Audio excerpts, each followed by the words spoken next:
The OECD has a very important role to play in guiding blockchain adoption for government and the private sector globally in the future, because we advise governments on policy. We need to consider three things. First, we've got to make sure we've got interoperability.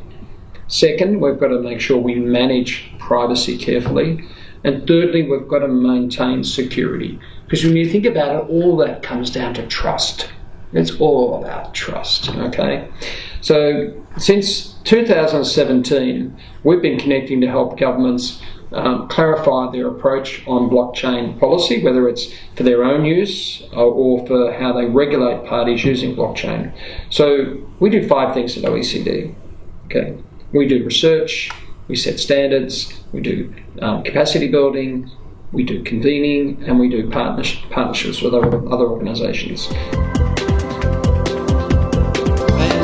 And, in terms of the mainstream press, this conversation about blockchain, you have many who are trying to dismiss the technology.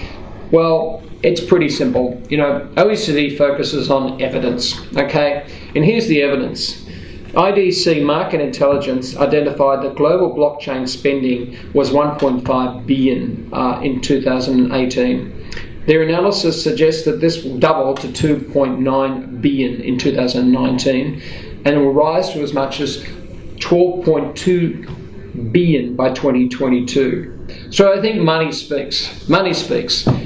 There's a lot of money being invested in this technology. So it's at your own risk if you ignore it as a business, because it may be coming to disrupt somewhere near you very soon. So, it cannot be ignored.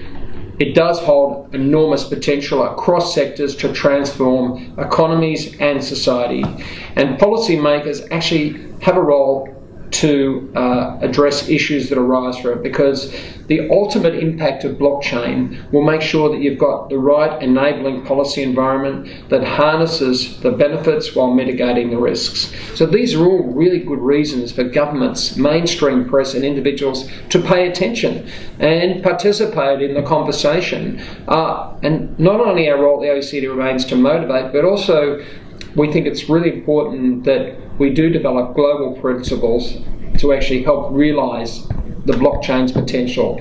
To this end, what we need to do is to work together to harmonise our advice and to, again, let's harvest the opportunity coming from blockchain and to mitigate the risk of the technology that may be perceived. Well, what we need to do is to harness this technology, and that means coming together, discussing the issues, discussing the business models, and that means having conferences like Blockchain Live that actually bring people together, discuss the issue.